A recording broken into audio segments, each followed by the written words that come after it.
I never used to see the issue with this. The old gem homosexual. That's so 2007. Please let's leave that behind. I keep trying to film this and I can't speak. I just can't speak. I'm just here with my mug, Pepsi, unable to speak. Why hello there, welcome back to my channel. My name's Tallulah if you did not know, and today we're back with episode 3 of Queer Corner. This is a little series I started to discuss all things LGBTQ, so if you have any kind of related video ideas, silly or serious, whatever, it doesn't matter, then comment them down below or DM me on my Instagram. I'll be happy to plan a little video about it. So today I'm making a video inspired by a suggestion I got to talk about the language of the LGBT community, and more specifically labels and slurs and how to navigate those. So what I've tried to do is make a little guide, hopefully it shouldn't be too long, just talking about what can be said and by whom.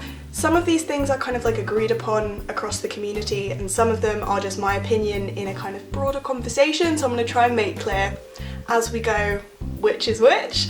Just to say, I will be saying a couple of slurs in this video, but I'll be using like alternative phrases and like asterisky versions on the screen for things I can't say, because you can't say everything, as this video will make clear, even when you're explaining why you can't say certain things. I'm done waffling, let's start. I'm going to start with the non-slur identity labels. So obviously all the letters of the LGBTQ+ acronym are appropriate ways to describe someone of that identity, or to use of yourself if you are that identity, and those words can be used by people regardless of how they themselves identify. So basically a straight cis person can use the words in the acronym. So that's lesbian, gay, pansexual, bisexual, transgender, gender fluid, asexual, demisexual. All these words, anybody can use them if they're using them appropriately. I'm going to circle back to queer a little bit later because obviously it's in the acronym, but it's a bit more complicated because it's both a reclaimed slur and increasingly people's primary and secondary identity and like individual label. So it's a bit of a different one, so I'm going to circle back to that when I talk about slurs. Even though you're not going to offend someone if you use these words correctly, obviously any of these words can be used as an insult if you're using them as an insult. So don't be a year 6 boy and call random bad things gay. Don't be like, I lost a football match, that was gay.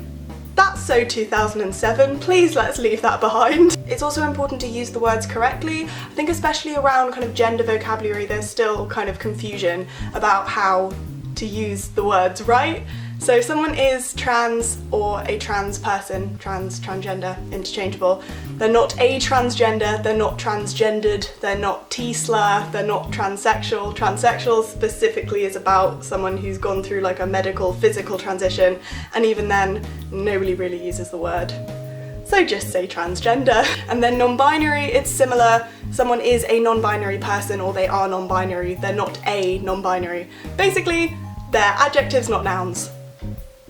That's the tea. A little side note for the old gem homosexual.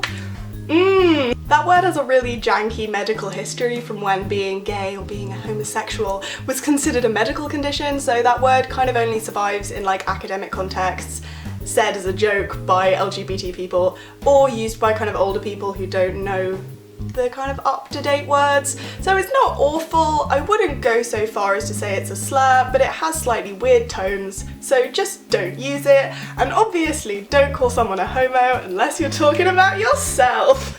It's also important to remember that not everyone even uses a label. Like me personally, I've always really liked labels, but so many people find them restrictive and weird and just kind of unnecessary. So if someone tells you that they don't use a label, don't try and find a label that fits them. Even if they fit into a category of a particular label that you're familiar with, if they don't use that word of themselves, don't you go around using it of them. If someone tells you that, oh, I just love who I love, I don't use a label, don't say, oh, so you're pan, you know? Don't go around referring to people with words that they wouldn't use of themselves. Now we're going to move on to slurs. Quick disclaimer, it's completely normal to not reclaim or identify with any slurs related to your identity. It's completely understandable because they're rooted in years and years of hatred and oppression, so if you feel weird about a slur, that's not you being weird, that's just you having a really ordinary reaction to a really nasty word.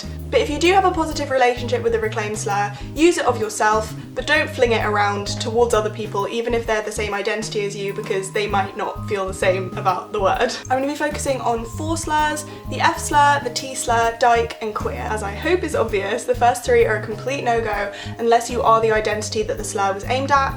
If you identify with it, want to use it as one of your labels, make jokes with it, fling it around in reference to yourself, then that is completely fine, as long as you're aware that not everyone of your identity probably has the same relationship with the word. If you're close to a gay or trans person or a lesbian and they've had a conversation with you where they've made it clear that they're chill with you using a slur that they use about themselves around them in jokes or just taking the piss or whatever, then that's completely fine, but just remember that that gives you permission to use that word around that person in that specific context and not whenever you like.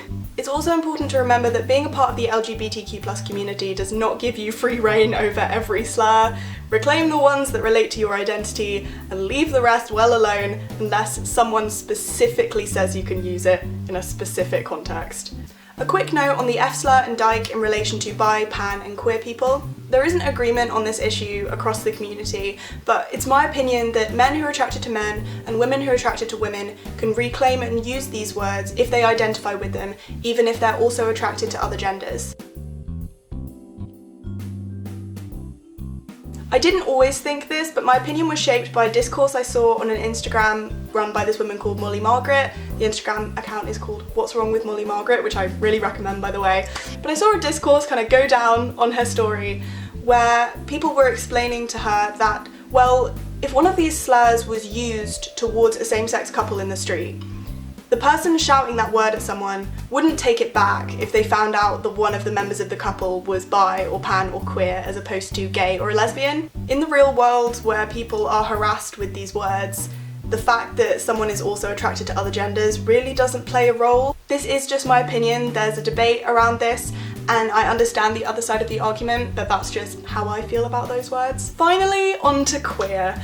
Now, I would argue this is maybe the most complicated word of the bunch, because as I said before, it's both a reclaimed slur and increasingly people's primary or secondary labels. I strongly identify with the word queer, and I'm fine with someone of any identity describing me using that word, but I think the issue with modern usage of the word queer is that it's being used interchangeably with LGBTQ+. Like, people are increasingly saying, oh, the queer community or queer people instead of saying LGBTQ+. I never used to see the issue with this, but I've had conversations since where it's been made clear to me that obviously not every member of the LGBTQ+ community identifies with that word.